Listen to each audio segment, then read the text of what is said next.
தங்கமே, நேர்மையாக வாழும்போது நிறைய கஷ்டங்கள் வரத்தான் செய்யும். அதற்காக மறந்தும் கூட வழி தவறி வாழ்க்கையை நடத்திவிடக்கூடாது. அது அழிவை தந்துவிடும்.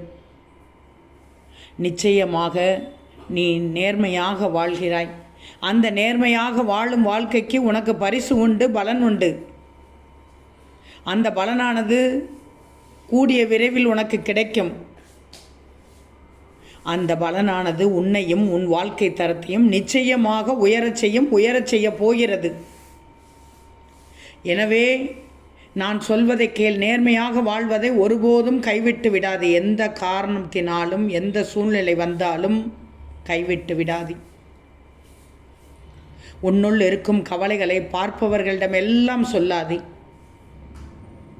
ஏனெனில் சிலருக்கு எப்போதும் நீ கஷ்டப்பட்டு கொண்டே இருக்கணும் என்று உனக்கு கேடு நினைப்பவர்களிடம் போய் உன் கவலைகளுக்கு ஆறுதல் தேடக்கூடாது.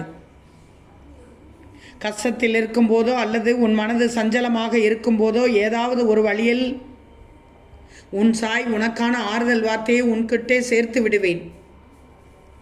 சிக்கலான சமயத்திலும் மனது குழப்பமான சூழலிலும் இருக்கும்போதும் என்னுடைய அறிவுரைகளை கேட்டுப்பார், அல்லது என்னுடைய அறிவுரையை உனக்கு யார் மூலமாவது நான் கொடுப்பேன். அதே மாதிரி தான் இக்கட்டான சூழலில் அடுத்து உனக்கு என்ன செய்கிறதுனே தெரிய மாட்டேங்குது, வேறு வழியே இல்லை அப்படிங்கிற ஒரு காலகட்டத்திலையும் உனது துயரங்களுக்கு காரணமான உன் கர்ம வினைகளை நீக்கி உன் வேண்டுதல்களையும் விருப்பங்களையும் ஆசைகளையும் அடைவதற்கான வழிகளை நிச்சயமாக சரியான நேரத்தில் உனக்கு காட்டுவேன். உனக்கு நீண்ட நாளாக நிறைவேறாத ஆசையாக இருந்தாலும், நீண்ட காலமாக காத்துக்கிட்டு இருந்த வேண்டுதலாக இருந்தாலும், அதற்கான விதியை சரி செய்து உனக்கு கால நேரங்களை உனக்கு சாதகமாக மாற்றி நீ நினைக்கிறதை, நீ வேண்டுவதை கூடிய சீக்கிரமே உன் கைகளில் சேர்ப்பேன். நிச்சயமாக சேர்ப்பேன். ஓம் சாய்ராம்.